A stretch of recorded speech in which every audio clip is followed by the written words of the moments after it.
وامتنانه أشهد أن لا إله إلا الله وحده لا شريك له تعظيما لشأنه وأشهد أن محمدا عبده ورسوله داعيا إلى رضوانه اللهم صل وسلم وبارك على نبينا محمد صلى الله عليه وسلم وعلى آله وأصحابه وإخوانه. وقال تعالى يا أيها الذين آمنوا اتقوا الله حق تقاته ولا تموتن إلا وأنتم مسلمون. يا أيها الناس اتقوا ربكم الذي خلقكم من نفس واحدة وخلق منها زوجها وبث منهما رجالا كثيرا ونساء واتقوا الله الذي تساءلون به والأرحام إن الله كان عليكم رقيبا. يا أيها الذين آمنوا اتقوا الله وقولوا قولا سديدا يصلح لكم أعمالكم ويغفر لكم ذنوبكم ومن يطع الله ورسوله فقد فاز فوزا عظيما. فأما بعد عباد الله rahimani wa rahimakumullah.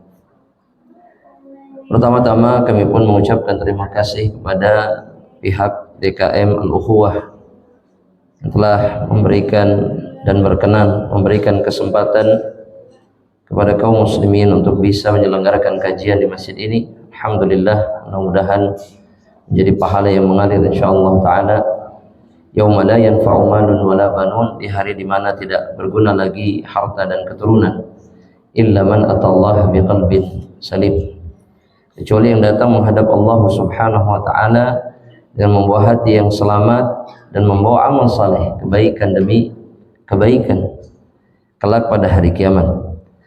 Dan kita pun bersyukur kepada Allah bahwa Allah takdirkan kembali kita untuk bisa melanjutkan pembahasan kitab Umdatut Tafsir. Pembahasan kitab Umdatut Tafsir. Ini tuh oleh Syekh Ahmad Syakir rahimahullahu ta'ala, yang merupakan ringkasan dari tafsir Quran Al-Azim yang ditulis oleh Al-Imam Ibnu Katsir rahimahullahu ta'ala. Dan masih pada pembahasan surat Abasa yang merupakan surat Makkiyah, dan kita baru membahas paling tidak tiga ayat pertama dari surat tersebut. Sebelumnya kita tahu bahwa surat ini diturunkan oleh Allah Subhanahu wa taala berkenaan tentang kisah Rasulullah sallallahu alaihi wasallam dengan sahabat mulia yang bernama Abdullah ibnu Ummi Maktum radhiyallahu taala anhu. Disebutkan dalam hadis, disebutkan dalam riwayat yang sahih dari Rasulullah sallallahu alaihi wasallam sebagaimana yang diriwayatkan oleh Imam At-Tirmidzi, begitu juga Imam Ahmad, bahwa Nabi Muhammad sallallahu alaihi wasallam beliau mendakwahkan Islam kepada para petinggi kufar Quraisy. Sedikit mengulang, kana yauman yukhatibu ba'dha udhama'i Quraisy. Beliau berbicara kepada para petinggi Quraisy, sebagian dari mereka, qad tama'a fi islami, di mana Nabi Muhammad SAW sangat berharap orang-orang ini masuk Islam. Dan sejatinya ini bukan perkara yang keliru. Namun kemudian hal tersebut membuat Rasulullah SAW tidak kemudian memberikan perhatiannya kepada Abdullah ibnu Ummi Maktum ketika mendatangi Rasulullah SAW dan kemudian mengajukan pertanyaan atau memberikan permohonan kepada Rasulullah SAW. Apa yang diminta oleh Abdullah ibnu Ummi Maktum? Dalam riwayat At-Tirmidzi disebutkan, bahwa Abdullah mengatakan kepada Rasulullah SAW, arsyidni. Ata ila Rasulullah sallallahu alaihi wasallam. Abdullah bin Maktum datang kepada Rasulullah sallallahu alaihi wasallam. Faja'ala yaqul. Kemudian Ibnu Ummi Maktum mengatakan kepada Rasulullah SAW, arsyidni. Berikanlah petunjuk kepadaku ya Rasulullah. Berikan wasiyah, berikan nasihat kepadaku. Qalat wa inda Rasulillah, perawi hadis Aisyah mengatakan, wa inda Rasulillah sallallahu alaihi wasallam, dan bersama Rasul, min uzama'il musyrikin, ada beberapa petinggi orang-orang musyrik. Qalat faja'ala an-nabiy sallallahu alaihi wasallam yu'ridu anhu wa yaqbalu 'alal akhar. Maka yang terjadi kemudian, Rasul berpaling dari Abdullah dan menghadapkan wajahnya kepada orang-orang musyrik. Wa yaqul atara bima aqulu ba'san. Maka Rasulullah sallallahu alaihi wasallam mengatakan, atau Abdullah bin Maktum mengatakan kepada Rasulullah sallallahu alaihi wasallam, apakah ada sesuatu yang tidak berkenan dalam ucapanku ini ya Rasulullah? Maka Rasulullah mengatakan tidak ada masalah sebetulnya. Cuma Rasulullah SAW menganggap momennya tidak pas.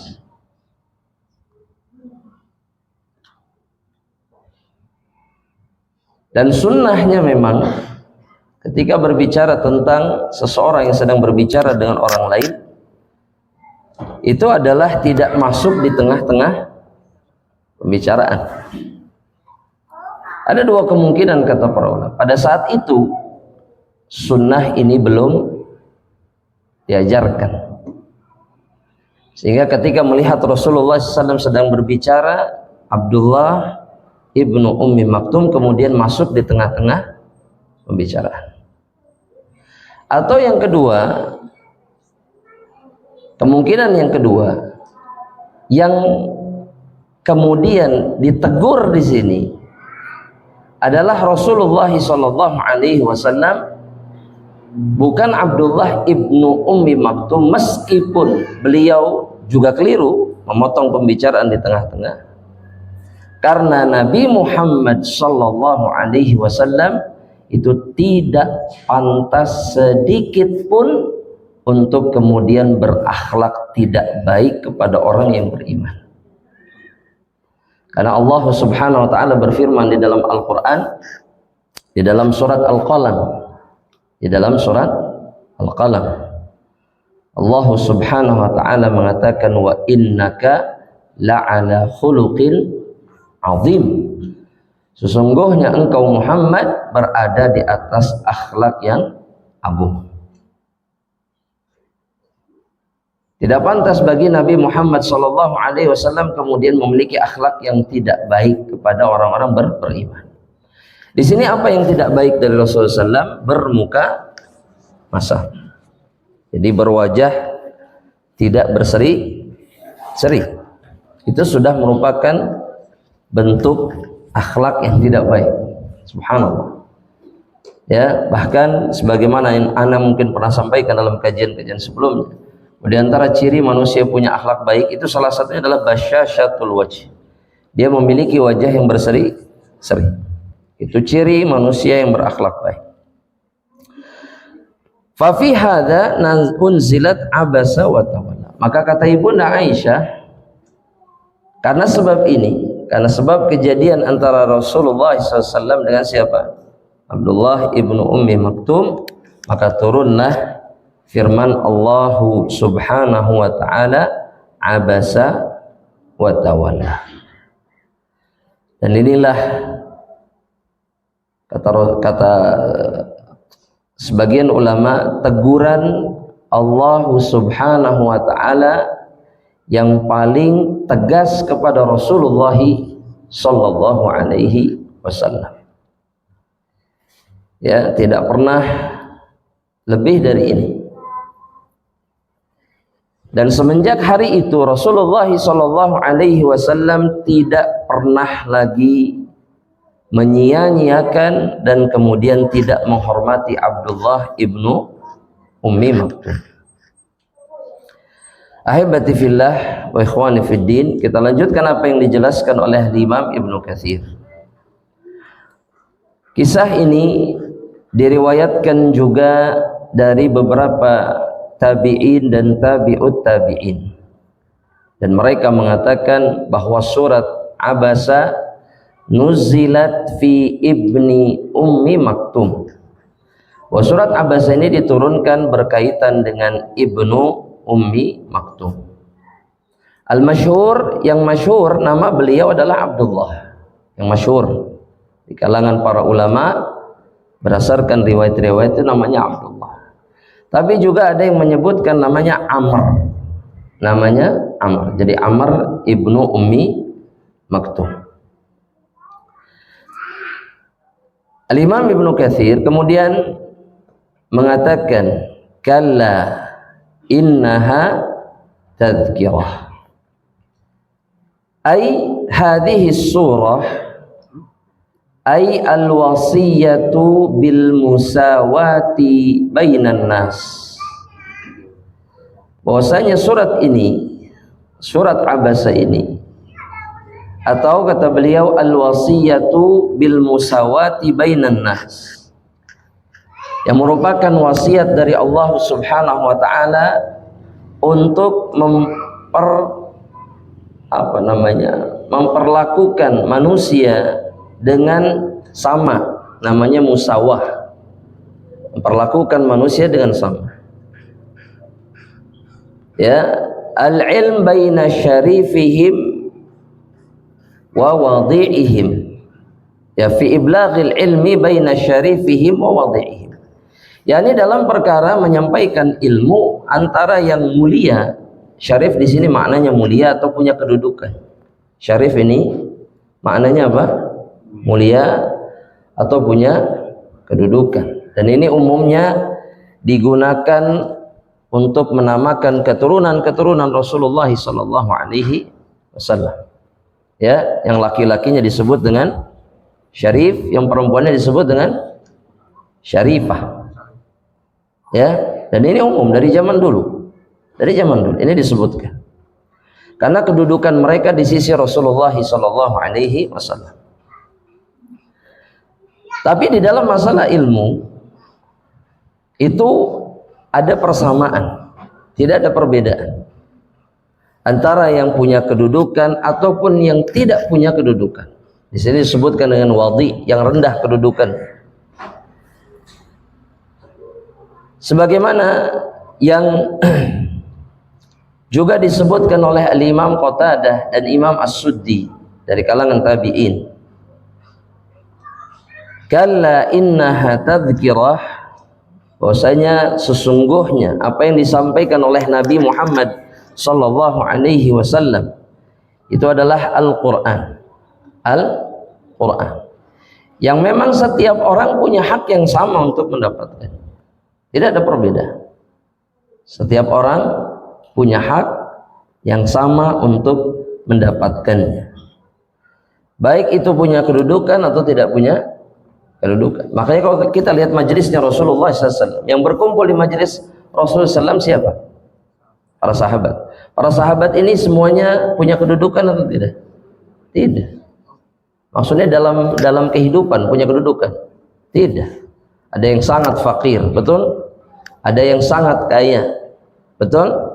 Ada yang sehat walafiat gagah, ada yang cacat, ada yang sakit-sakitan dan seterusnya. Tapi berkumpul di tempat yang sama. Ada yang buta, seperti Abdullah ibnu Ummi Maktum. Semuanya duduk di tempat yang sama dan semuanya punya hak yang sama untuk mendapatkan itu. Ya. Kemudian Allah mengatakan faman syaa dzakarah. Kata Imam Ibnu Katsir, dalam ayat ini maksudnya adalah faman syaa dzakarallaha fi jami'i umurihi. Barang siapa yang punya kehendak, punya keinginan, maka dia akan mengingat Allah dalam seluruh perkara dan seluruh urusannya.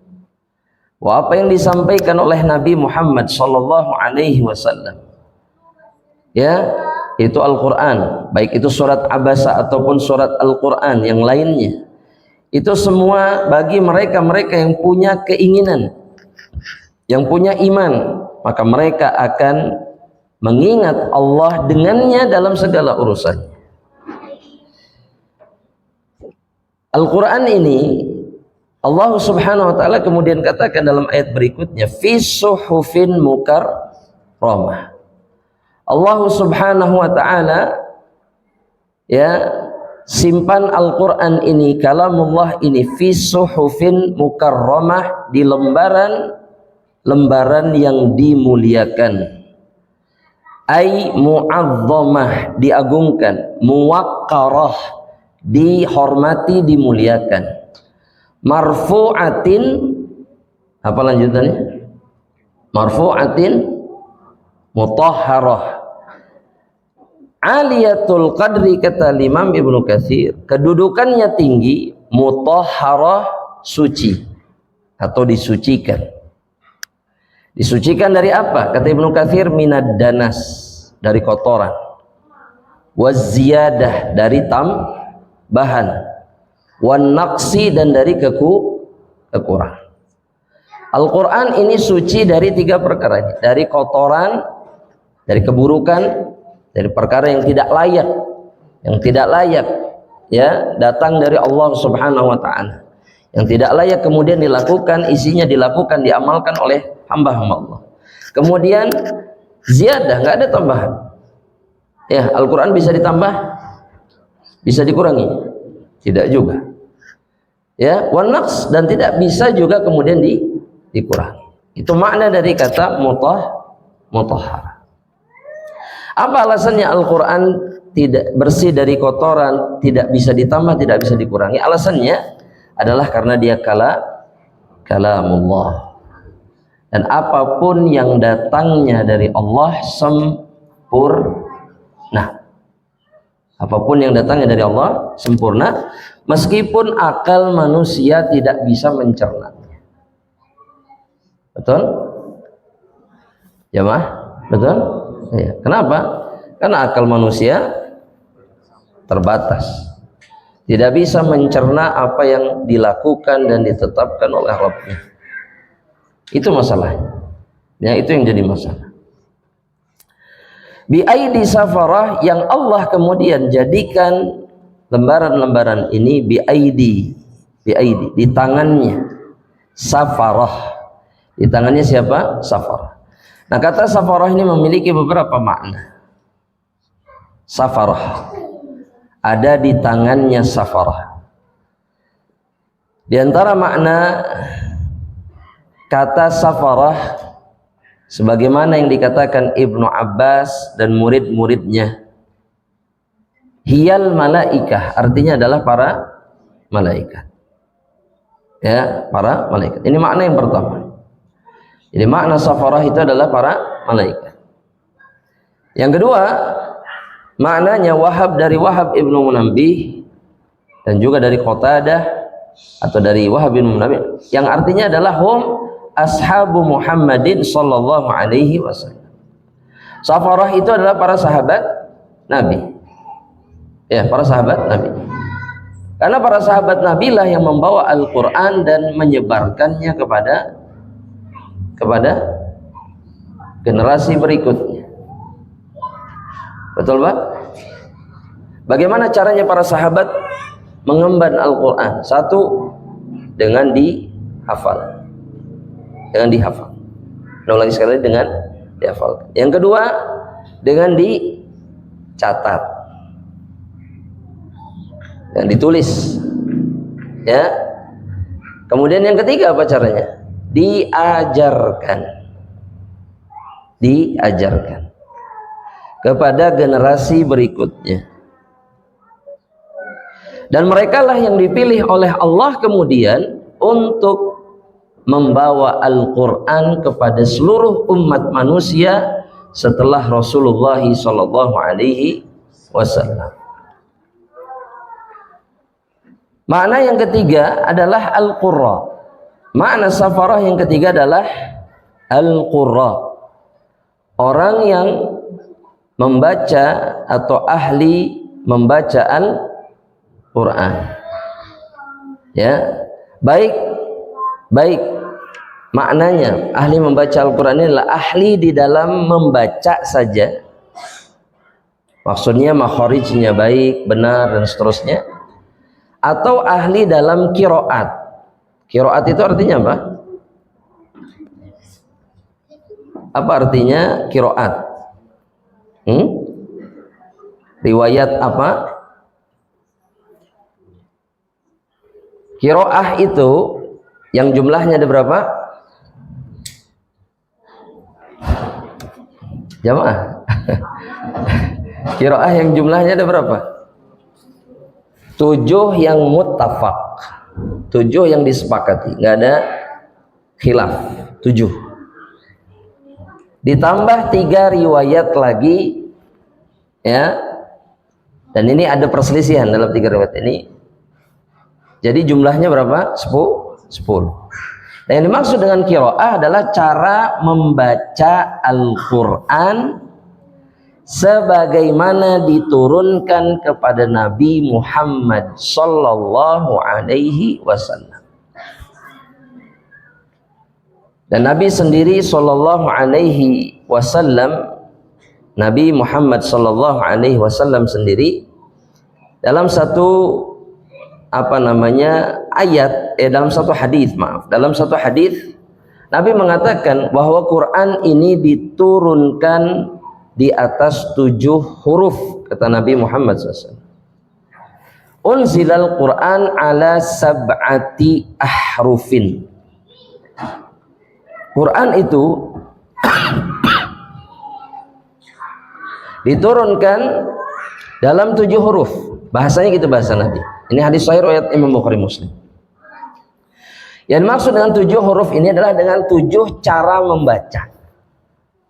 Jadi semua yang kita dengar dari para ulama qiraah hari ini, seperti qiraah Nafi' an Asim, qiraah Warash, Al-Kisai dan seterusnya, itu sama persis seperti yang juga dibaca sama Nabi Muhammad sallallahu alaihi wasallam. Jadi diajarkannya begitu oleh Jibril alaihis salam. Jelas ya? Ini yang dimaksud dengan qurra.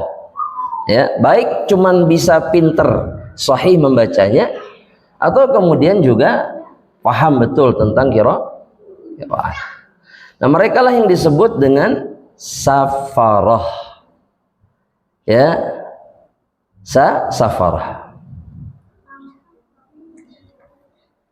Al-Imam Ibnu Katsir kemudian melanjutkan penjelasan makna kata safarah ini. Was sahih, dan yang sahih kata beliau sebagaimana yang dikatakan oleh Al-Imam Ibnu Jarir. Al-Imam Ibnu Jarir ini At-Tabari maksudnya, At-Tabari.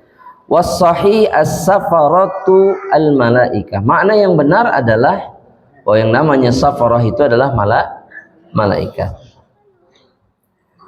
As-safaratu ya'ni bainallah wa baina khalqihi. Yang dimaksud dengan safarah itu adalah perantara antara Allah dengan makhluknya di dalam menurunkan Al-Quran atau kitabullah. Ya, alladzi yas'a bainan nasi fis sulhi wal khair. Wa minhu yuqala safir alladzi yas'a bainan nasi fis sulhi wal khair.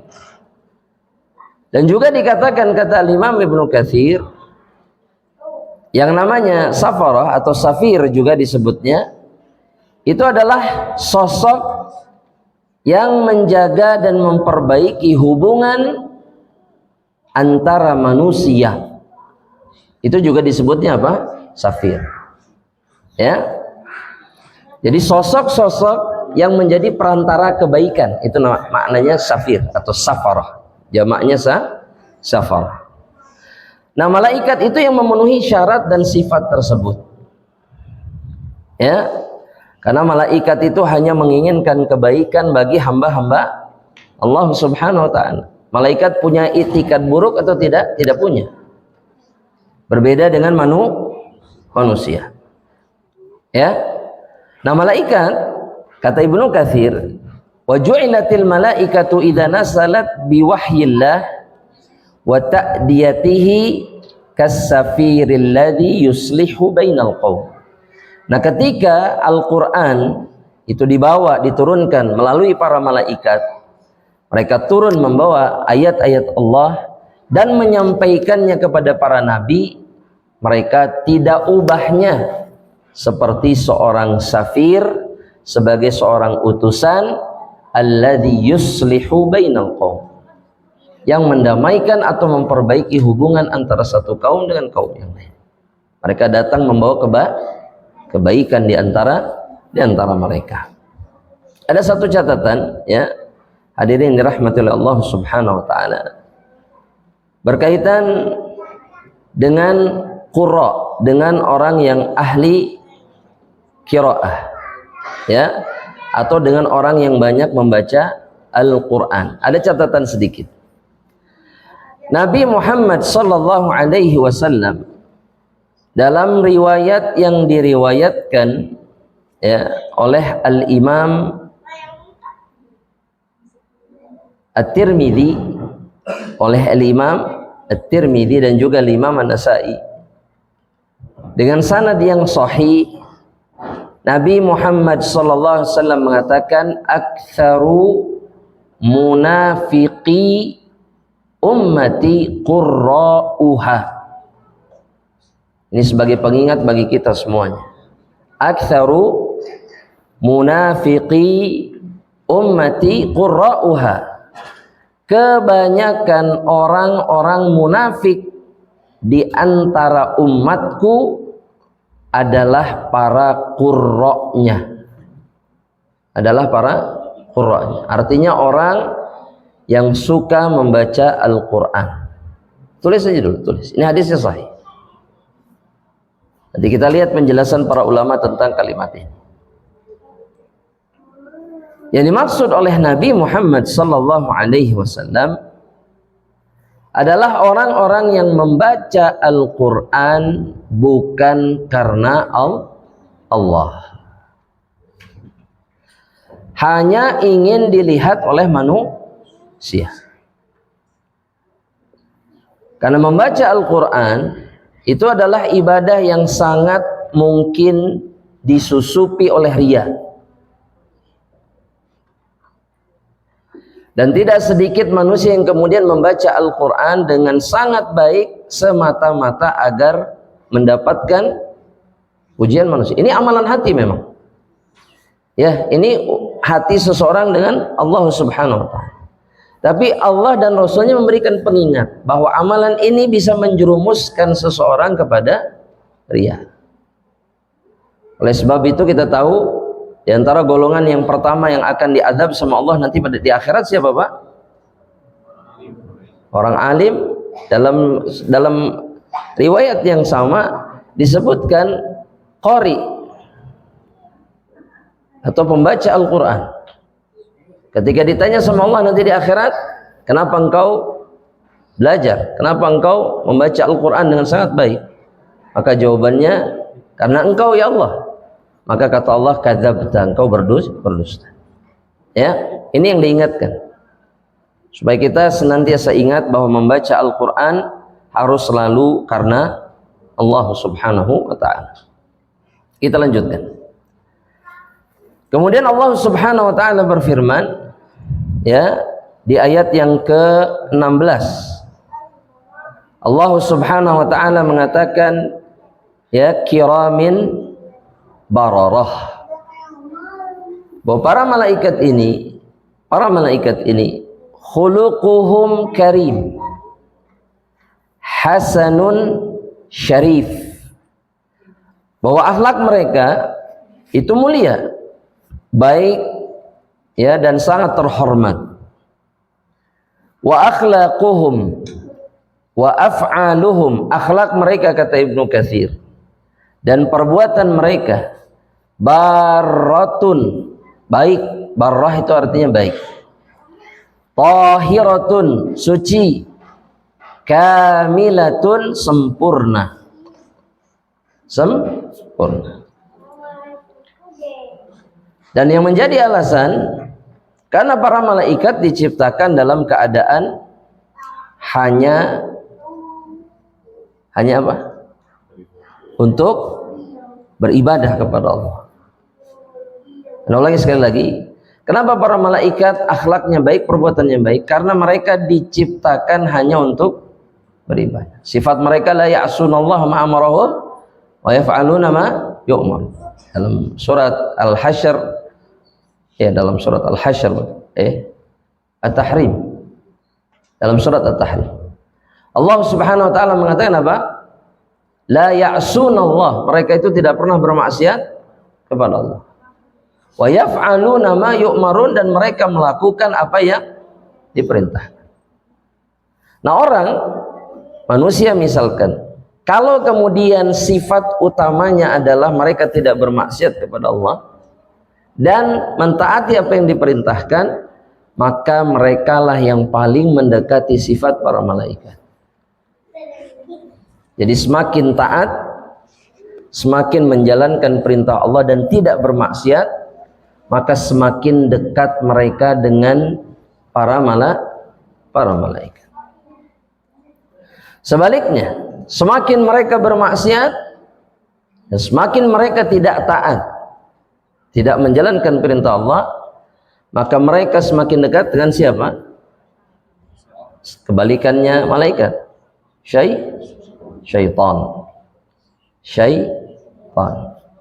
Jadi kalau ada yang mengeluh, kenapa saya selalu diganggu syaitan? Apa penyebabnya? Ada kedekatan khusus dengan syaitan. Karena tidak mungkin syaitan mengganggu orang-orang yang kedekatannya khusus dengan para malaikat. Bisa dipahami insyaallah ya. Jadi semua karena perbuatan kita sendiri. Al-Imam Ibnu Katsir, ada satu kalimat yang sangat indah dari beliau ketika menjelaskan ini. Beliau mengatakan begini, wa min hahuna, dan berangkat dari ayat ini, yanbaghi lihamilil Qur'an, sudah sepantasnya bagi orang-orang yang membawa Al-Quran, maksudnya orang-orang yang menghafalkan, ya, orang-orang yang mempelajari Al-Quran atau yang semisal, sebagaimana para malaikat, mereka yang membawa Al-Quran, an yakuna fi af'alihi wa aqwalihi, bahwa perbuatan dan kemudian perkataannya itu semestinya berada di atas as-sadad, berada di atas kebenaran, war-rasyad, dan di atas petunjuk, sebagaimana para malaikat ada di atas kebenaran dan juga petunjuk. Karena Allah mengkhususkan malaikat untuk membawa Al-Quran dan menyampaikannya kepada manusia. Jadi yang membawa Al-Quran pertama kali sampai kepada manusia siapa? Allah pilih makhluk yang selalu berada di atas kebenaran dan selalu berada di atas petunjuk. Ini isyarat dari Allah. Nah, kemudian manusia yang mengemban Al-Quran itu pun harus berada dalam keadaan yang sama. Sebetulnya beratnya menghafalkan Al-Quran itu bukan menghafalnya. Apa? Murojaahnya yang susah. Lebih dari murojaah, ada yang lebih susah. Apa? Mengamalkannya dan istiqomah di atas kebaikan dan petunjuk. Itu yang jauh lebih berat. Jadi kalau boleh dikatakan begini, Muslim yang tidak hafal Al-Quran dengan Muslim yang hafal Al-Quran, Yang lebih tidak boleh bermaksiat itu yang hafal Al-Quran. Mereka yang punya tanggung jawab yang jauh lebih berat. Karena kalau kemudian mereka maksiat, dosanya pun jauh lebih berat dibandingkan yang tidak hafal Al-Quran. Kalau begitu mending nggak hafal Al-Quran. Tetap hafal. Karena menghafal Al-Quran dan mengamalkannya menentukan apa? Tingginya derajat di sisi Allah Subhanahu wa ta'ala. Dan dia bisa memberikan syafaat kepada orang-orang terdekatnya, khususnya kepada kedua orang tuanya. Tapi yang ingin disampaikan Ibnu Katsir di sini bahwa tidak sepantasnya orang-orang yang membawa, mengemban, menghafal, mempelajari kitabullah itu kemudian perkataannya, perbuatannya tidak benar dan tidak di atas petunjuk. Ya, yang semestinya mereka berada di atas kebenaran, selalu berusaha keras dan juga berada di atas petunjuk Allah Subhanahu wa ta'ala. Al-Imam Ahmad, kata Ibnu Katsir rahimahullah ta'ala, telah meriwayatkan satu riwayat dari Ibunda Aisyah radhiyallahu ta'ala anha. Qalat, Ibunda Aisyah mengatakan, qala Rasulullah sallallahu alaihi wasallam, alladzi yaqra'ul Qur'an wa huwa mahirun bihi. Mereka yang membaca Al-Quran dan dia mahir. Coba dikasih garis bawah mahir. Mahir itu artinya, ya, mahir itu artinya, kata para ulama, yaqra'u al-Qur'ana murattalan. Murattal, maksudnya murattal itu tartil, sesuai dengan aturan bacaan. Kalau kata Ali bin Abi Thalib, tartil itu artinya i'ta'u kulli di harfin haqqahu, memberikan kepada setiap huruf haknya. Itu tartil namanya. Ya, tartil itu bukan nada. Tartil itu bukan nada. Tapi tartil itu memberikan setiap huruf haknya. Sama seperti ketika dia diturunkan oleh Allah Subhanahu wa ta'ala kepada Nabi. Baik. Ma'as safaratil kiramil bararah. Orang-orang yang mahir membaca Al-Quran itu akan bersama para safarah, akan bersama para malaikat. Al-kiram yang mulia, al-bararah yang baik. Jadi kenapa kita belajar tahsin? Karena kita ingin dibersamai para malaikat. Meskipun belajarnya terseok-seok dan setengah mati. Ya, mengucapkan shad saja tidak selesai-selesai. Menyempurnakan apa? Huruf shad, dad, ya. Terus huruf apa lagi? Fa, pa, ya, fa. Terus gak apa-apa, setengah mati. Tapi tujuannya adalah agar bisa dibersamai. Salah satu tujuannya bersamai para malaikat. Al-Barar. Dan bagi yang kesulitan, Nabi pun mengatakan walladzi yaqra'uhu wa huwa 'alaihi syaq. Dan mereka yang membacanya dan dalam keadaan sulit. Sulit itu bukan berarti nggak belajar. Belajar tapi terus kesusahan. Kan banyak ini dijadikan dalil juga untuk orang-orang yang nggak belajar. Cek Nabi syak, susah baca. Anak saya termasuk yang susah baca Quran. Tapi nggak belajar, nggak bisa. Belajar maksudnya. Tapi kesulitan, falahu ajron. Maka dia dapat 2 pahala. Pahala apa? Ajru qiraatin. Yang pertama adalah pahala membacanya. Yang kedua adalah ajru masyaqqah. Ajru masyaqqah, pahala untuk kesulitannya. Namun dia tetap berjuang meskipun sulit. Ya. Karena setiap kesulitan di dalam Islam, karena Islam untuk Allah, di jalan Allah. Ulangi sekali lagi. Setiap kesulitan di dalam Islam karena Islam, karena Allah dan di jalan Allah, semuanya diganjar pahala oleh Allah. Ya, semuanya diganjar pahala oleh Allah Subhanahu wa ta'ala. Jadi jangan pernah berhenti belajar.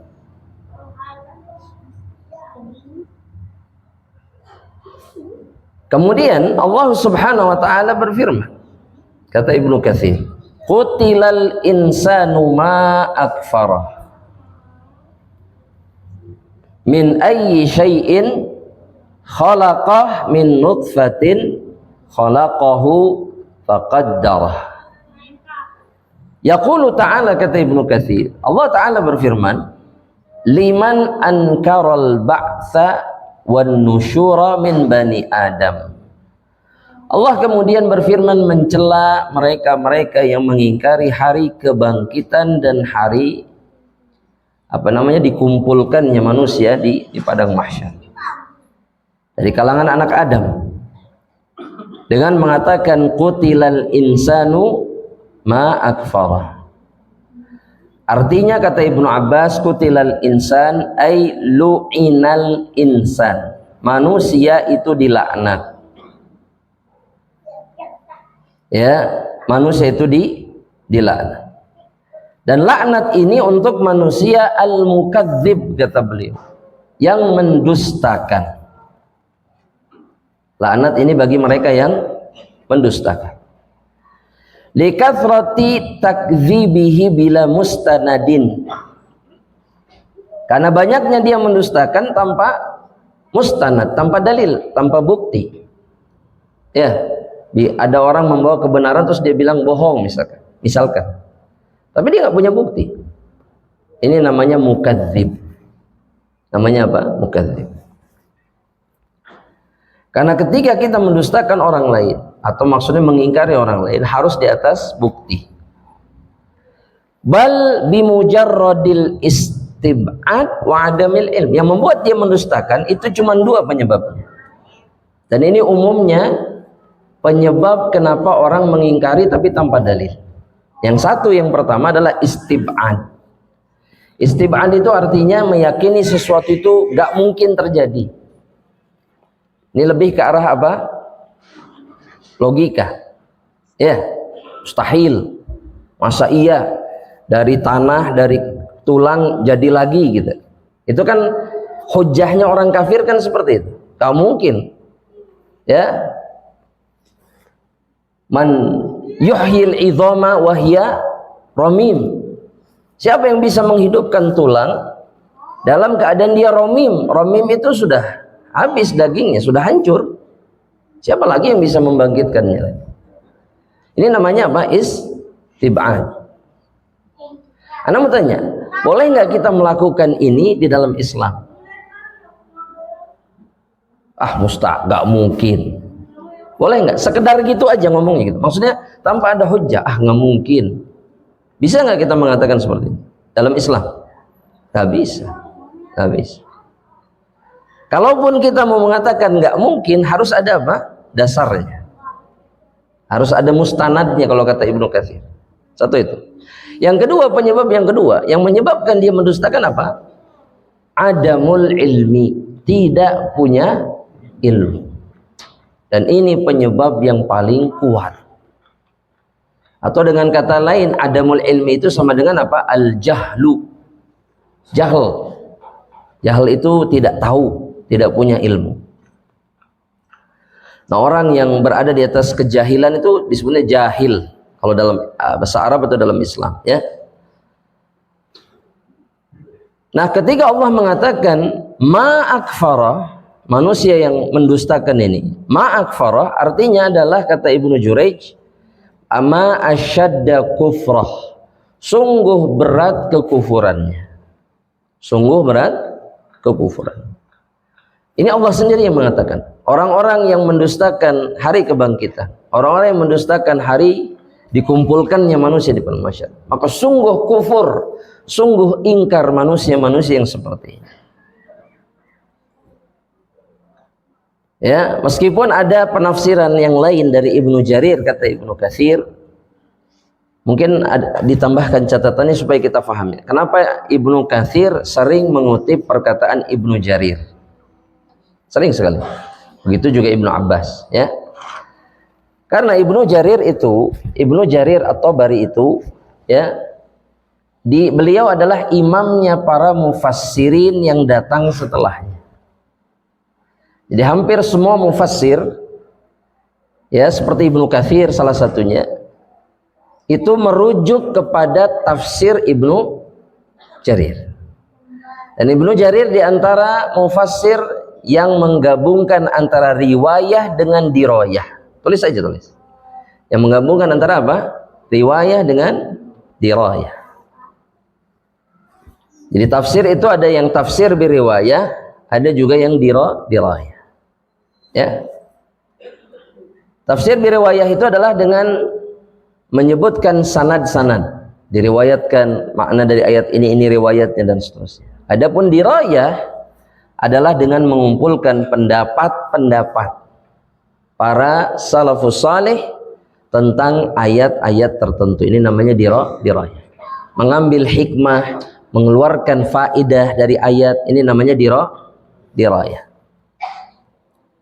Seperti tadi contohnya, kalau butuh yang dirayah, seperti tadi contohnya ketika Allah mengatakan kiramin bararah, maka Ibnu Katsir mengatakan yanbaghi lihamilil Quran. Itu salah satunya. Maka sepantasnya berdasarkan ayat ini, orang yang mengemban membawa Al-Quran akhlaknya harus di atas kebenaran dan seterusnya. Itu contoh kecil saja. Kita lanjutkan. Ibnu Jarir mengatakan yahtamilu an yakunal murad ayyu syai'in ja'alahu kafiran. Apa yang membuatnya jadi kafir? Makna dari ma'akfarah. Maksudnya, kenapa kok jadi kafir dia? Apa yang membuat dia kemudian tidak yakin dengan kebangkitan sehingga dia kafir? Ini namanya istifham inkari namanya. Seperti nanya tapi untuk mengingkari. Ini sering kita lakukan juga, sering kok. Ya, kalau lagi marah terutama. Itu sering memberikan pertanyaan tapi bukan buat nanya, tapi untuk apa? Mengingkari, mencela. Gitu ya. Ini dilakukan sama Allah, sama orang-orang kafir. Emang kenapa? Apa sih yang membuat kalian itu kemudian jadi nggak percaya? Ya. Kata Ibnu Katsir, ma hamalahu 'ala takdzib bil ma'ad. Apa yang membuatnya mendustakan hari kepulangan? Nanti pada hari akhir, apa yang membuatnya mendustakan itu? Ya, ini diantara penafsiran yang lain. Makna dari kata ma'akfar. Tsumma bayyana ta'ala. Kemudian Allah menjelaskan, memberikan kepada orang-orang kafir itu yang mendustakan hari kebangkitan itu, ayat demi ayat yang mengajak mereka berpikir. Mengajak apa? Mereka berpikir. Tsumma bayyana, kata Ibnu Katsir, ta'ala lahu kaifa khalaqahu Allah minasyai'il haqir. Kemudian Allah mulai menjelaskan kepada si kafir-kafir ini atau orang-orang kufur ini. Ya, kalimat ini jelas ya dari Allah. Kepada orang yang kufar ini, bagaimana Allah menciptakan mereka dari sesuatu yang sangat hina. Betul? Kita diciptakan dari apa? Kalau kata Allah dalam salah satu ayat dalam Al-Quran, mimma'in mahin, dari air yang hina. Dari air yang hina.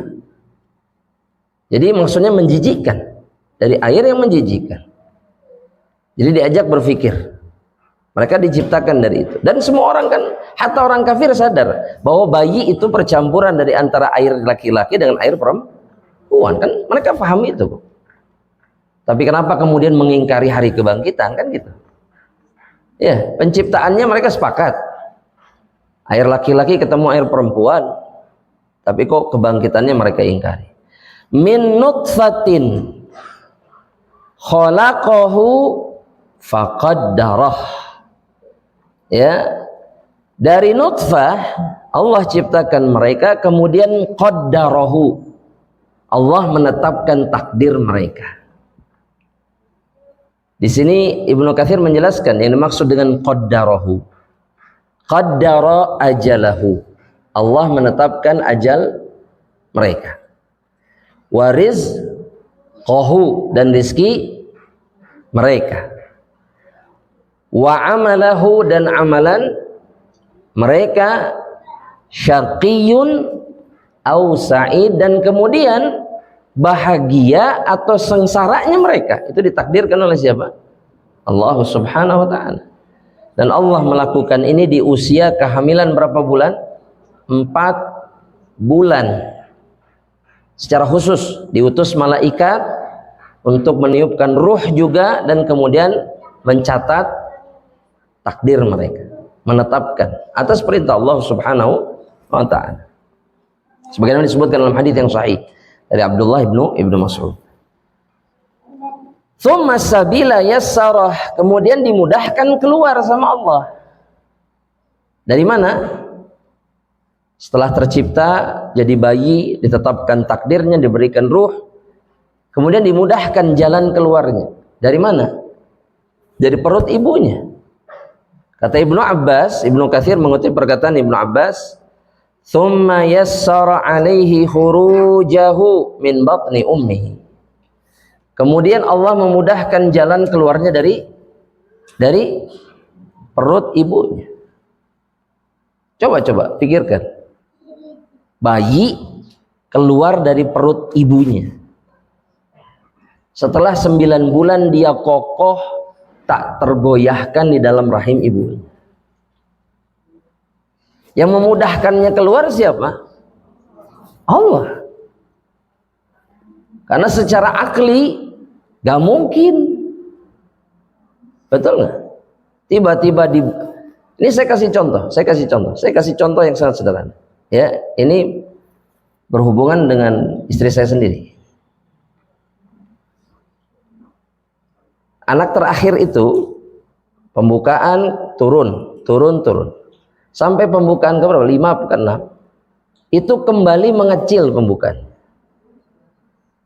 Kembali mengecil. Kembali mengecil. Dokternya menjelaskan begini.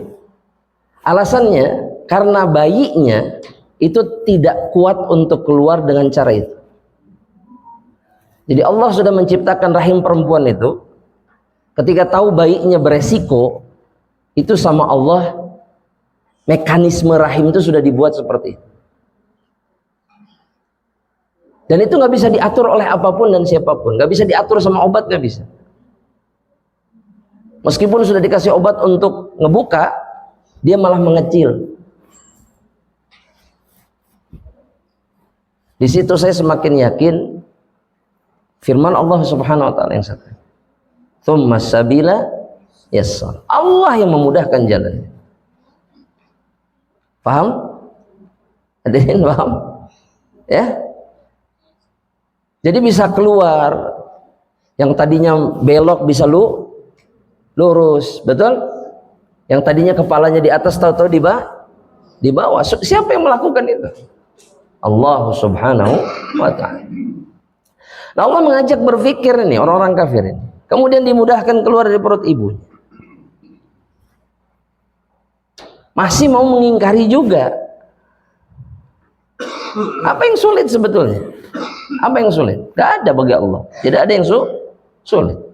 Ya.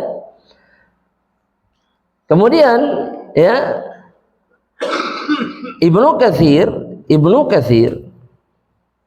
beliau mengatakan, mengutip satu firman Allah Subhanahu wa taala, ya, inna hadainahus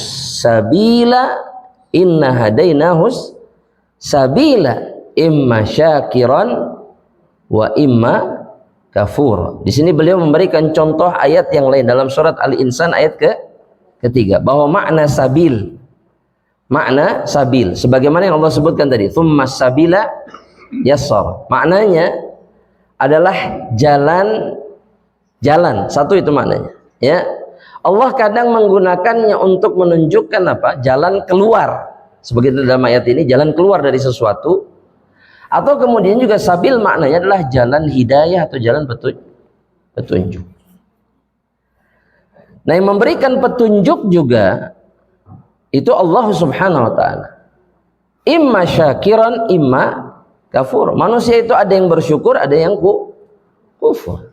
Nah, sebagaimana orang-orang kafir ini yang sudah mengeluarkan dari perut ibunya siapa? Allah. Dia bersyukur tidak? Bersyukur tidak? Tidak. Apa buktinya dia tidak bersyukur? Kufur. Dia mengingkari kenikmatan Allah Subhanahu wa taala. Subhanallah, ya. Tsumma amatahu fa akbarah. Kemudian kata Allah, kemudian kami matikan dia dan kami kuburkan dia. Karena setelah hidup itu mati. Ulangi sekali lagi. Setelah hidup mati. Sekali lagi ulangi. Setelah hidup mati. Setelah mati hidup lagi. Ya, Allah memberikan urutan dari mulai rahim, lahir, hidup, mati. Itu nggak diingkari oleh siapapun, hatta orang kafir. Hatta orang kafir. Prosesnya begitu. Amatahu, Allah lah yang mematikannya dan kemudian menguburkannya, masukkannya ke dalam kubur. Ya, ke alam barzakh. Kata Ibnu Katsir begini. Beliau menjelaskan ayat ini. Tsumma amatahu fa akbar. Innahu ba'da khalqihi lahu amatahu fa akbar. Setelah Allah menciptakan dengan berbagai macam prosesnya tadi, Allah matikan dia. Ya, ja'alahu dza qabrin. Allah jadikan dia sebagai penghuni kuburan. Allah jadikan dia sebagai penghuni kuburan. Ya, wal Arab taqul, orang Arab mengatakan qabartur rajula idza waladzalika minhu. Ketika orang Arab mengatakan qabartu ar-rajula, artinya adalah ketika seseorang memasukkan seseorang ke dalam kuburan, ya, mati, masukkan ke dalam tanah. Allah melakukan itu kepada setiap hambanya. Ya. Tsumma idza syaa'a ansyarah, dan jika Allah berkehendak Allah akan membangkitkannya. Dan masyiah ini masyiah yang pasti terjadi karena semuanya dibangkitkan. Termasuk hewan dibangkitkan tidak? Hewan-hewan dibangkitkan tidak? Untuk apa? Untuk kisos. Hewan pun dibangkitkan untuk kisos. Untuk menegakkan keadilan satu sama lain. Hewan saja dibangkitkan, apalagi manusia. Ya, hewan saja dikisos, apalagi manusia. Makanya manusia yang beriman sangat khawatir dengan apa yang akan terjadi kelak pada hari kiamat. Ya, kalau hewan mending, hewan itu mendingnya kenapa? Kisos, musnah, bagus. Jadi tanah, ya. Jadi tanah. Jadi setelah disidang, dikisos jadi tanah. Orang kafir berharap kayak mereka itu. Ya laitani kuntu turaba. Itu kata mereka. Ya laitani kuntu turaba. Karena mereka lihat kambing sama kambing yang bertanduk, yang tidak bertanduk, yang dulu diseruduk sama dia sampai luka, dikisos jadi tanah. Nanti banteng sama banteng, nanti macan sama mangsanya misalkan. Itu nanti dikisos semua. Ya, jadi tanah setelah itu. Kata orang kafir, ya laitani kuntu turaba. Coba saya jadi itu. Jadi tanah aja udah selesai. Karena dia tahu bahwa tempat berakhirnya adalah neraka khalidina fiha. Dia kekal di dalam. Rasulullah SAW. Ya, ba'athahu ba'da mautihi, kata Ibnu Katsir. Tsumma idza syaa'a ansyarah, itu artinya adalah setelah kematiannya Allah bangkitkan dia. Dan kita sudah jelaskan di perjumpaan-perjumpaan sebelumnya. Wa minhu yuqalu al-ba'tsu wan nusyur. Ya, makanya disebut kebangkitan itu al-ba'ts dan nusyur juga. Ya, nusyur. Ya, nusyur disebut juga dengan nusyur. Dalam surat Ar-Rum ayat yang ke-20, dalam surat apa, Pak? Ar-Rum ayat ke-20. Kata Allah begini, wa min ayatihi, Dan di antara ayat-ayat Allah, tanda-tanda kebesaran Allah, an khalaqakum min turab. Allah ciptakan kalian dari apa? Tanah. Terus apa lanjutannya? Idza antum thumma idza antum basyarun tantashirun. Apa artinya?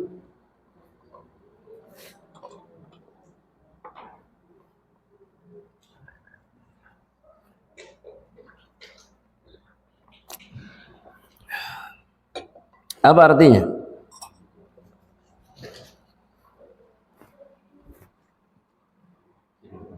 Hah? Enggak di ayat ini, surat Ar-Rum ayat 20. Di antara tanda kebesaran Allah, Allah jadikan manusia itu dari apa? Tanah. Kemudian apa kata Allah? Tsumma idza antum basyarun tantashirun. Apa artinya? Kemudian kalian berkembang biak. Nah, mau tanya, berkembang biaknya dari mana? Kan Allah ciptakan dari tanah, terus berkembang biak. Yang dimaksud sama Allah gimana nih? Yang diciptakan dari tanah siapa?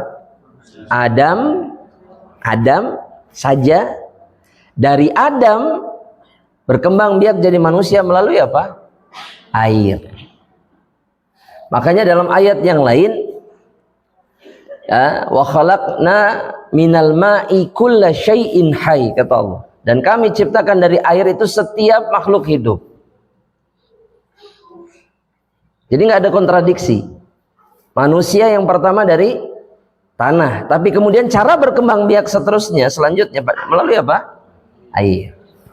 Jelas sampai di sini? Baik. Ya, jelas sampai di sini? Baik.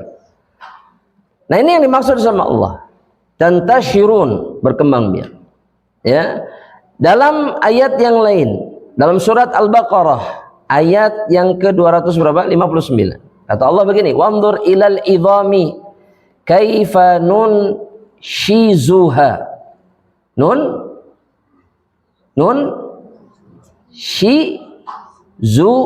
zuha. Ya. Dalam satu riwayat ini dibaca nun shizuha atau nun shiruha? Pakai zai. Tapi dalam satu qiraah itu nun shiruha. Tulis aja, tulis.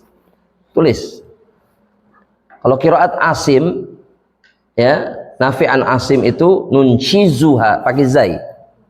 Tapi dalam qiraat yang lain nun shiruha. Ini sahih juga, ini enggak salah. Ini juga sahih. Nun shiruha thumma naksuha lahma. Apa artinya? Sebutkan. Gimana Pak? Silakan Pak. Kemudian kami membungkusnya dengan daging. Kaifa nunshiruha. Apa lanjutan?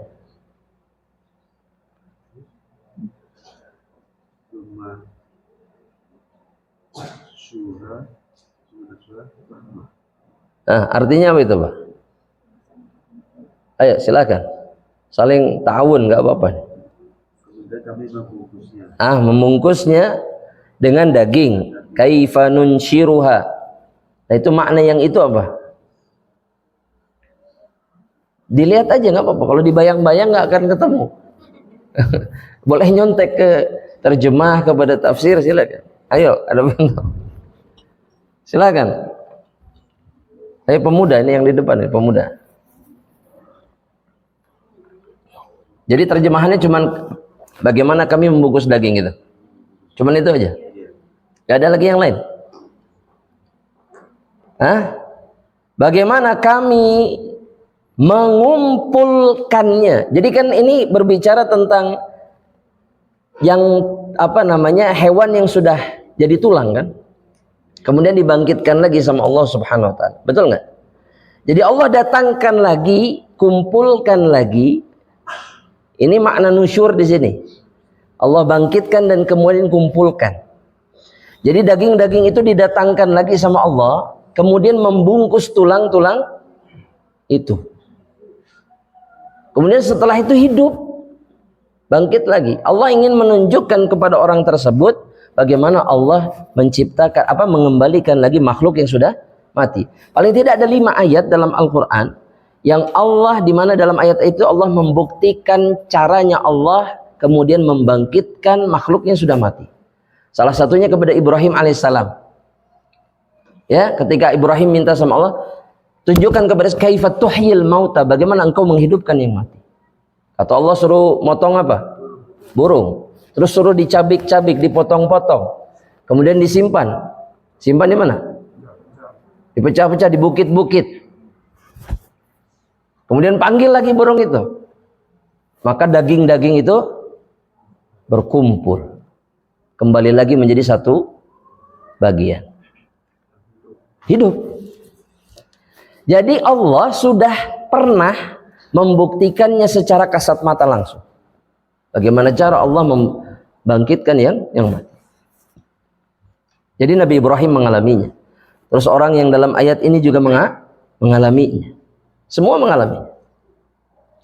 Jadi sudah dibuktikan belum? Masalah kita nggak lihat itu masalah kita itu. Jangan nyalahin, jangan kemudian mengatakan ini nggak mungkin terjadi, karena sudah Yang salah apa? Kita nggak percaya sama Allah. Itu salah. Paham maksudnya? Kita yang nggak percaya sama Allah. Jadi jangan salahkan akal kita, nggak mungkin. Daging kumpul lagi, kemudian tulang kumpul lagi, atau bangkit dari tulang ekor. Kan manusia dibangkitkan dari mana? Masa iya? Ini masalahnya masalah iman. Padahal kita ataupun orang kafir tidak ragu dengan bagaimana manusia itu diciptakan. Air laki-laki ketemu air perempuan. Tiba-tiba jadi bayi di perut. Keluar jadi ada yang mengingkari itu enggak? Ada.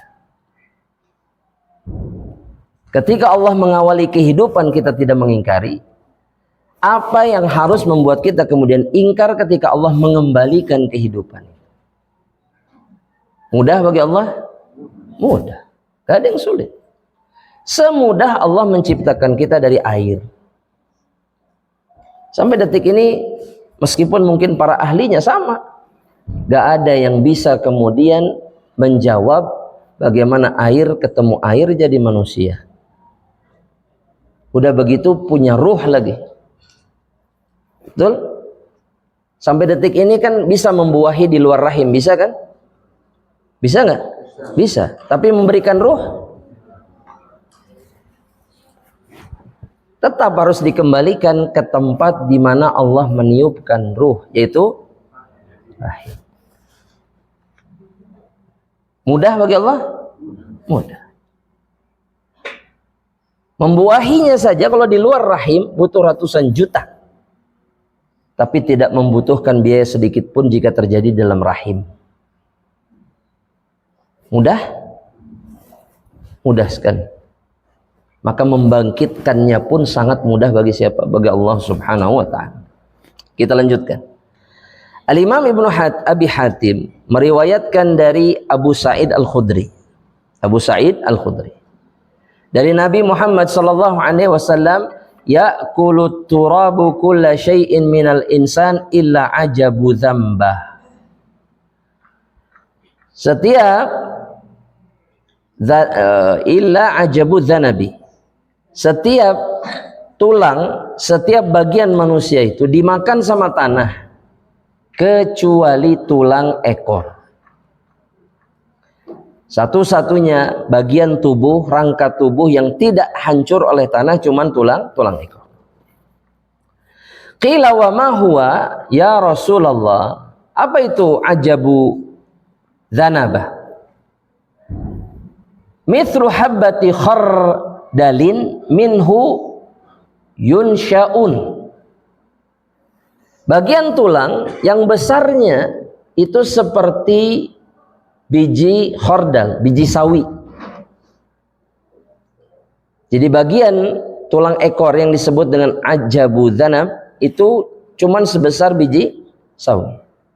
Dari situlah manusia akan dibangkitkan, dibentuk kembali oleh Allah Subhanahu wa ta'ala. Dan hadis ini sahih kata Ibnu Katsir, diriwayatkan juga dari Abu Hurairah Ya, sebagaimana yang diriwayatkan oleh Al-Imam Al-Bukhari dan juga Al-Imam Muslim, di mana dalam riwayat Bukhari Muslim ini Rasul mengatakan kullu ibni Adam yabla, setiap bagian tubuh anak Adam itu akan hancur. Ya, illa ajabudz dzanab, kecuali tulang ekor, minhu khalaq, dari situ dia diciptakan, wa fihi yurakkab, dan dari situ pula dia akan disusun kembali sama Allah Subhanahu wa taala. Jadi titik mula di embrio itu mulainya dari situ. Dari tulang ekor dulu, baru ke yang lain. Nah, nanti di akhir juga ketika dikuburkan munculnya juga dari situ. Ya. Betul jemaah? Betul? Termasuk ketika dibakar, maka yang tidak hancur itu hanya tulang ekor.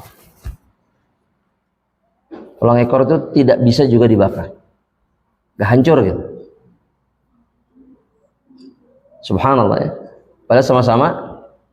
Kenapa? Karena ketetapan Allah. Allah akan kembali menciptakan manusia atau menumbuhkan manusia dari tulang tersebut. Allah ta'ala alam bisawab. Berikutnya sedikit lagi, mungkin satu ayat lagi ya sebelum mungkin tanya jawab insyaallah taala. Kalla lamma yaqdi ma amara. Ibnu Jarir mengatakan, kata Ibnu Katsir, kalla laisal amru, sekali-kali tidak, laisal amru biqauli hadzal insani al kafir, bahwa perkataan yang atau kenyataannya itu tidak seperti yang dikatakan sama orang kafir itu. Man min annahu qad adda haqqallahu fi nafsihi wa malihi. Ya, bahwa Allah Subhanahu wa taala, sekali lagi, laisal amru biqauli hadzal kafir min annahu qad adda haqqallahi alaihi fi nafsihi wa malihi. Ya, bahwasanya Allah Subhanahu wa taala atau dia orang kafir ini tidak menunaikan apa yang menjadi hak Allah Subhanahu wa taala atas dirinya, ya, baik dalam masalah jiwanya ataupun hartanya. Bahwa orang-orang kafir ini tidak menunaikan apapun yang telah dibebankan sama Allah Subhanahu wa taala atas dirinya. Ya, dan kemudian dia mengatakan mengingkari apa yang menjadi ketetapan Allah, padahal Allah yang memberikan segalanya. Anda mau tanya, orang kafir ini harta dan jiwanya dari siapa? Dari Allah. Jadi seakan begini, yang ngasih dia jiwa Allah, yang ngasih dia harta Allah, yang ngasih dia kenikmatan Allah, terus dia ingkar. Kalau kita ketemu manusia yang seperti ini, kita akan mengatakan apa? Semua yang dia punya kita yang ngasih, terus dia mengingkari, menyelisihi kita. Apa yang akan kita katakan sama dia? Hah? Gak tahu diri. Terus apa lagi? Mungkin lebih dari itu kalimatnya. Ya, mungkin kalimatnya disensor gitu. Iya, kalimat-kalimat yang mungkin sangat keras kita akan katakan sama dia. Betul? Nah, ini orang kafir ini semuanya dia dapat dari Allah, terus dia mau mengingkari. Ya, nanti kita lanjutkan dalam pembahasan selanjutnya insyaallah. Tapi di sini Allah Subhanahu wa taala ingin memberikan pengingat bagi kita semuanya. Ini orang yang ingkar ini, dia wala hatta kemudian menunaikan kewajiban yang menjadi hak Allah yang sudah memberikan segalanya kepada dia. Bagaimana mungkin juga kemudian kalimat-kalimatnya dibenarkan? Bagaimana mungkin kemudian kita menerima kalimat-kalimatnya? Sedangkan dia bukan orang yang menunaikan apa yang diwajibkan Allah atas diri. Kasih catatan di catatan bahwa kredibilitas seorang mukmin itu, atau seorang hamba lebih tepatnya, seorang hamba itu terlihat dari apa yang dia kerjakan, dari kewajiban-kewajiban yang dibebankan Allah atas diri. Makanya gini jemaah, Anda kasih contoh. Di dalam ilmu hadis, ya, seseorang itu mungkin pintar, seseorang itu mungkin ingatannya kuat, Seseorang itu mungkin hafal banyak riwayat, tapi kalau tidak dianggap kredibel keislamannya, kalimatnya nggak diterima. Bisa difahami nih? Contoh, seperti Al-Imam Al-Bukhari. Al-Imam Al-Bukhari itu tidak pernah memasukkan ke dalam kitab sahihnya riwayat dari seseorang yang dikenal tukang nongkrong di pinggir jalan. Padahal Muslim, ibadah, pintar, ingatannya kuat, tapi terkenal suka duduk di pinggir jalan. Itu nggak masuk ke dalam Sahih Bukhari. Kenapa? Ada yang bisa jawab nggak? Kenapa?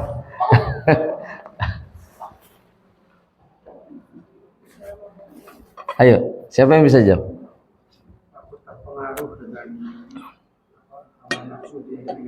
Ini bukan berarti nongkrong di jalan nggak boleh ya. Karena Nabi membolehkan tapi dengan syarat. Ada syaratnya kan? Memberikan hak jalan. Tapi kebanyakan orang yang kebanyakan nongkrong, itu apa yang dia lakukan sia-sia. Nah, kesia-siaan itu bukan ciri keislaman yang baik. Sebagaimana dikatakan Nabi Muhammad SAW sendiri, min husni islamil mar'i, hadis lewat Imam At-Tirmidzi, min husni islamil mar'i tarkuhu ma la ya'ni. Di antara tanda baiknya keislaman seseorang itu meninggalkan sesuatu yang tidak ada manfaatnya atau sia-sia. Itu muslim yang baik. Apalagi jika orang itu kafir. Ya, makanya Umar ibn Khattab radhiyallahu taala anhu itu menegur Abu Musa al-Asy'ari ketika mempekerjakan sekretaris di pemerintahan Nasoro. Kata Umar, ini udah nggak ada orang beriman lagi yang bisa kau pekerjakan. Gak ada lagi orang beriman. Ya, karena bagi orang mukmin, baiknya agama itu sebuah nilai penting. Bisa difahami? Meskipun mungkin secara keduniawian dia sempurna, dalam sisi yang lain dia baik, tapi agamanya buruk atau ada kekurangan dalam agamanya, itu menurunkan nilainya. Mudah-mudahan ini bisa difahami, ya. Sebagaimana yang dikatakan oleh Allah tadi, kalla lamma yaqdi ma amara. Wallahu taala alam bishawab. Sampai di sini dulu jamaah rahmatullah. Jika ada pertanyaan, Anda persilahkan. Sedikit lagi waktunya. Falyatafaddal. Silakan Bung De. Assalamualaikum warahmatullahi wabarakatuh. Assalamualaikum warahmatullahi wabarakatuh. Kalau kejadian seperti Umi Maktum, Ibnu Umi Maktum. Maktum, Tum pakai mim. pada waktu itu, kalau nggak salah dia juga periwayat wajibnya sholat di masjid kan? Iya. Kan buta kan? Iya. Saya nggak ngerti adabnya seperti apa, tadi cerita sedikit kan. Kalau di Indonesia biasanya terjadi seperti itu, lagi apa Ustaz kan pasti bilang begini, nanti ya kita beri lagi banyak itu ada orang bertanya seperti itu. Terus dia akan bilang gini, nanti ya kita bicara empat mata setelah ceramah ini, kita di belakang nanti kita ngomongnya. Iya, terus? Adab yang sebaiknya seperti apa sih kan? Kalau kejadian itu seperti itu gitu kan? Gimana maksudnya? Belum paham. Kan Umi Maktum itu menghadap Rasul. Sahih. Rasul sedang berbicara dengan orang lain. Nah, harusnya gimana? ya. Harusnya tunggu. Tadi buta kan? Maksudnya? Ya, Umi Maktum itu buta dia. Nggak tahu lagi ada siapa aja. Oh, tahu kan, terdengar. Karena Nabi sedang berbicara. Nah, sekarang kejadian itu kalau toleransinya dengan Indonesia, biasanya salah satu ustaz tuh ngomong, nanti ya kita bicara aja di belakang ini, atau nanti kita bicara empat mata setelah ini. Ketika ada yang nyela mungkin. Betul, gitu. Ya. Oh iya, itu bisa dilakukan, boleh dilakukan oleh orang yang ditanya, yang disela gitu. Atau kalau Rasul sendiri mencontohkan apa? Rasul sendiri mengajari apa? Mengajari Rasul tidak memberikan perhatian sama sekali sama orang yang menyelanya. Tetap menyelesaikan pembicaraannya, setelah selesai baru Nabi cari orang yang nyela. Itu dalam beberapa riwayat disebutkan. Nabi ditanya, "Ya Rasulullah," di dalam majelis Nabi sedang ngomong nih, Nabi teruskan omongannya. Nah setelah selesai Nabi bertanya, aina sa'il, mana yang tadi bertanya? Baru dilanjutkan ke orang itu. Nah kita karena sudah tahu riwayatnya sampai ke kita, maka ketika misalkan kita ingin bertanya kepada seseorang yang sedang berbicara kepada orang lain, jangan memotong pembicaraannya. Tunggu sampai yang ingin kita tanya itu selesai berbicara, baru kita ngangkat tangan atau yang semisal. Gitu ya, itu adabnya seperti itu yang benar. Nah bagi yang ditanya, dia bisa mengatakan seperti itu, menghentikan dulu, nanti kita lanjutkan nanti, atau sama sekali bahkan tidak memberikan perhatian, dan itu tidak berdosa karena memang harusnya seperti itu. Makanya Anda bilang tadi Ibnu Ummi Maktum itu kemungkinannya belum ada sunnah ini, belum diajari ini ya, makanya nyela gitu. Itu kemungkinan, karena para sahabat itu ketika datang satu sunnah, satu riwayat atau satu ajaran dari Nabi Muhammad SAW, maka mereka tidak akan meninggalkan ajaran itu.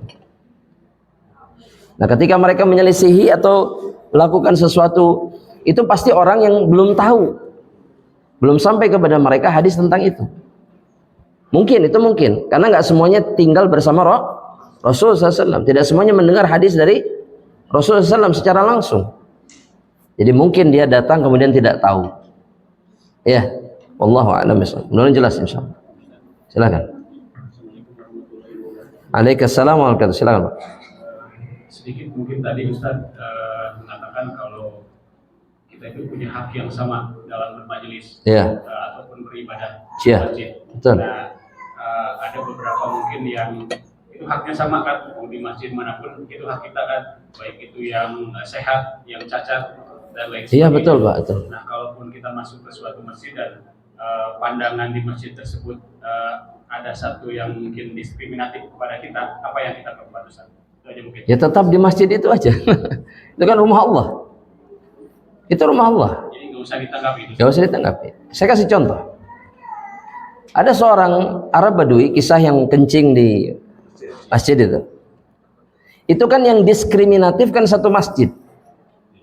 Illa Rasulullah SAW.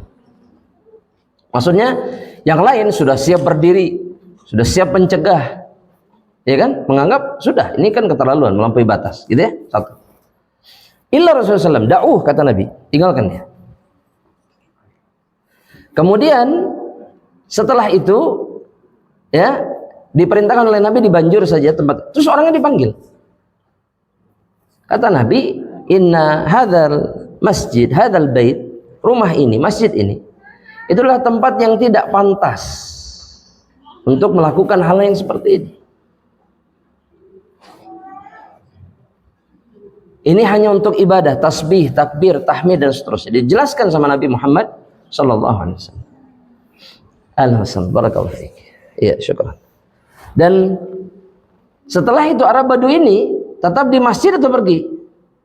Tetap di masjid. Setelah apa yang dia lakukan ke rumah Allah, masjidnya Rasulullah SAW. Nah, atau dalam hadis yang lain, saya kasih contoh yang lain. Seperti salah seorang sahabat yang ketika ada yang bersin, dia bilang yarhamukallah. Jadi saudaranya bilang alhamdulillah, terus dia bilang yarhamukallah, dijawab sama dia ketika sholat. Nah yang lain kata sahabat ini, mereka mengisyaratkan kepada saya untuk diam. Terus sahabat ini bilang, apa urusan kalian ngelarang-ngelarang saya? Ini dalam sholat Pak, ini terjadi dalam sholat. Ya, setelah itu Nabi kemudian bertanya sama sahabat yang, kenapa kamu ngomong seperti itu? Maka dijelaskan sama Nabi, kata sahabat ini, saya tidak pernah melihat guru yang lebih baik dari Rasulullah SAW. Nabi tidak mencaci maki saya, Nabi tidak menghina saya, Nabi tidak kemudian murka kepada saya, tapi Nabi menunjukkan yang benar. Dan sahabat itu tetap di situ, dia nggak merasa aduh malu sama yang lain, enggak. Maksud anak, kita orang beriman. Setiap orang yang beriman tidak perlu kemudian malu, khawatir dan yang semisalnya selama tidak melakukan kesalahan dan berada di rumah Allah. Karena rumah Allah ini rumah semua orang yang beriman. Nah, seperti kasus Bapak tadi, kalau ada yang diskriminatif, kalau memang masalahnya mungkin personal, dekati. Kalau ada kita punya salah, minta maaf. Ya. Kalau tidak ada masalah maka luruskan, cari jalan tengahnya, jalan solusinya. Kalau juga tidak mau ada solusi, misalkan saudara kita nggak mau ada solusi, kita tetap datang ke rumah Allah. Karena ini bukan rumah milik seseorang, tapi rumah milik kaum muslimin. Ya, dan tetaplah beribadah kepada Allah. Ya, jangan sampai kemudian gara-gara mungkin masalah yang sebetulnya mungkin nggak masalah, sebenarnya nggak ada masalah. Cuman akhirnya kita merasa terdiskriminasi dan yang semisalnya. Bukan berarti kita kemudian tidak datang ke rumah Allah Subhanahu wa taala. Wallahu a'lam bishawab. Ini jawab pertanyaan yang melalui kertas mungkin ya. Mudah-mudahan cukup waktunya. Bismillah. Ustaz, apakah diperbolehkan seorang wanita mengeraskan suaranya ketika membaca Al-Quran di dalam rumahnya sehingga suaranya terdengar keluar rumahnya dengan sangat jelas dan keras? Tidak boleh. Kenapa? Ada alasan. Nah, ibu-ibu, alasannya sederhana. Karena suara laki-laki pun itu diperintahkan untuk diturunkan oleh Nabi Muhammad SAW. Ketika suaranya terlalu keras, seperti Umar ibn Khattab radhiyallahu ta'ala, pantang, dan memang dikeraskan supaya orang lain mendengar. Maka kata Nabi, ringankan, rendahkan. Satu itu. Yang kedua, suara perempuan itu bisa menjadi fitnah. Maka sunnahnya khusus untuk perempuan adalah merendahkan suaranya dan cukup terdengar oleh dirinya sendiri. Itu demi apa? Fungsinya apa? Demi keselamatan dan kehormatan. Ya, dan beginilah para sahabiat bersikap juga dalam membaca Al-Quran. Nah, ketika di dalam masjid suaranya keras, besar, laki-laki nih ya, itu pun sama Nabi disuruh direndahkan suaranya, jangan terlalu keras, rendahkan. Cukup didengar oleh diri sendiri. Kenapa? Karena kalian tidak sedang berzikir atau membaca firman Allah atau beribadah kepada zat yang buta dan juga tuli. Allah maha melihat dan maha mendengar. Jadi nggak perlu keras-keras. Itu yang diajarkan sama Nabi Muhammad Sallallahu Alaihi Wasallam. Ya. Apalagi perempuan. Ya. Ini untuk menjaga kehormatannya sendiri. Wallahu a'lam bishawab. Ustaz, hukumnya seorang muslim bekerja di rumah non muslim yang suka makan dan masak daging babi. Beliau asisten rumah tangga di rumah itu, otomatis setiap harinya mencuci piring, alat dan bekas memasak daging tersebut. Yang lebih baik adalah bekerja kepada muslim. Ya, bekerja kepada muslim. Anda mau tanya, ini kita sudah kehabisan orang muslim atau belum kan? Boleh kerja kepada non muslim, boleh. Tapi selama tidak melanggar aturan Allah. Syaratnya itu. Dalam satu riwayat, meskipun ini didhaifkan oleh sebagian ulama, Ali bin Abi Thalib itu sebelum menjadi khalifah, itu beliau bekerja, dan selama masih ada orang Yahudi di Madinah, beliau tuh kerja sama orang Yahudi, kerja di kebun kurmanya. Iya, mengairi, kemudian mengambil memetik kurma-kurmanya. Tapi di situ Ali sama sekali tidak direndahkan agamanya. Maksudnya tidak jadi hina, enggak. Nah, selama kita bekerja sama non muslim dan kita tetap mulia sebagai seorang muslim, boleh. Dan pekerjaannya halal. Tapi kalau seperti ini, waliyadzubillah, ada kehinaan dalam agama atau tidak? Ada. Ya, setiap hari masak yang haram untuk dimakan oleh orang mukmin. Terus nanti yang membersihkan alas-alasnya siapa? Muslim ini. Maka yang lebih baik berhenti dan pindah ke orang lain yang beriman, yang insya Allah ada, dan insya Allah ini lebih baik. Wallahu a'lam bishawab. Ustaz, kalau menunda sengaja sholat isya, hukumnya seperti apa? Maksudnya ingin istirahat sebentar, tapi ternyata kebablasan dan terbangun jam 3. Ini bukan kebablasan saja ini. Menjelang subuh. Ini nikmat tidurnya. Apakah harus langsung sholat isya jam 3? Ya. Kata Nabi Muhammad SAW, man nasiya au nama an sholatin, barang siapa yang lupa ataupun ketiduran dari melakukan sholat, fal yusalliha hina dzakaraha au qama minha, au kama qala Nabi SAW. Maka hendaknya dia sholat ketika ingat atau ketika bangun dari tidur tersebut. Ya, karena memang batasan sholat isya itu adalah pertengahan malam. Jadi nggak sampai subuh, tapi pertengahan malam itu batasan terakhir. Yang terakhir, bagaimana bila menerima bantuan secara rutin dari orang yang kita tahu masih berbuat kemaksiatan? Ya, selama bantuan ini bukan sesuatu yang haram. Kemudian yang kedua, tidak ada hubungannya sama agama. Maksudnya kita ini akhirnya nggak terbawa jadi bermaksiat, tidak merusak agama kita, boleh. Tapi yang harus dilakukan oleh saudara muslimnya ini menerima bantuan adalah memberikan nasihat kepada saudaranya agar berhenti dari kemaksiatan tersebut. Ini tugas seorang muslim. Wa tawassaw bil haq, saling menasehati dalam kebenaran. Wa tawassaw bis sabr. Ya. Mudah-mudahan ini jelas insyaallah taala, dan Allah mudahkan segala urusan kita, amin. Dan sekali lagi terima kasih kepada pihak DKM. Mudah-mudahan Allah membalas dengan pahala yang berlipat ganda insyaallah taala, dan membalas kita semuanya dengan pahala dan pengampunan di sisi Allah Subhanahu wa taala. Amin. Kita akhiri dengan doa kafaratul majlis. Subhanakallahumma bihamdika asyhadu an la ilaha illa anta astaghfiruka wa atubu ilaik. Assalamualaikum warahmatullahi wabarakatuh.